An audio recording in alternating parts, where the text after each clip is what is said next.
आपण बघितलं असेल की माग 15 दिवसाआधी साधारणतः मी या जिल्हा रुग्णालयात आली होती आणि आल्यानंतर पाहिलं की अतिशय व्यवस्था जी होती ती उत्कृष्ट दर्जाची या ठिकाणी होती. कुठेही साफसफाई आपल्याला दिसली नव्हती. पण तेव्हा जो अल्टिमेटम दिला होता की परत 8 दिवसानंतर आम्ही हॉस्पिटलला येऊ, पण 8 दिवसाच्या ठिकाणी आता जवळपास 15 दिवस या ठिकाणी झाले आणि 15 दिवसानंतर परत आम्ही या ठिकाणी आलो. माझ्या सोबत आपले CS आदरणीय चिंचोडे साहेब, आमचे या ठिकाणचे आदरणीय डॉक्टर कांबळे साहेब देखील माझ्या सोबत होते आणि पाहिलं की येऊन गेल्यानंतर व्हिजिट केल्यानंतर ज्या पद्धतीनं या ठिकाणी सगळे बदल आता आम्हाला या 15 दिवसात दिसत आहे.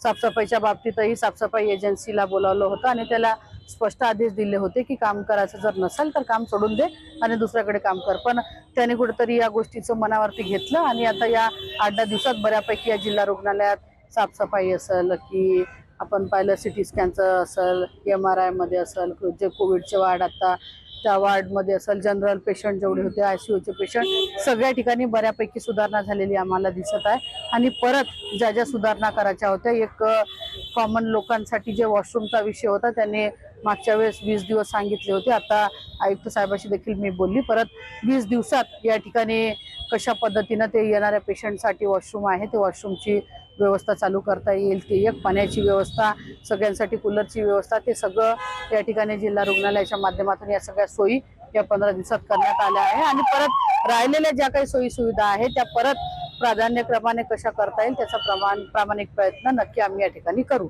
याच्यानंतर परत आम्ही आता मेडिकल कॉलेजला देखील व्हिजिट करणार आहे आणि तिथं देखील कोणत्या कोणत्या गोष्टीचा अभाव आहे तो पाहून तो पूर्ण करण्याचा प्रयत्न आम्ही या ठिकाणी करू.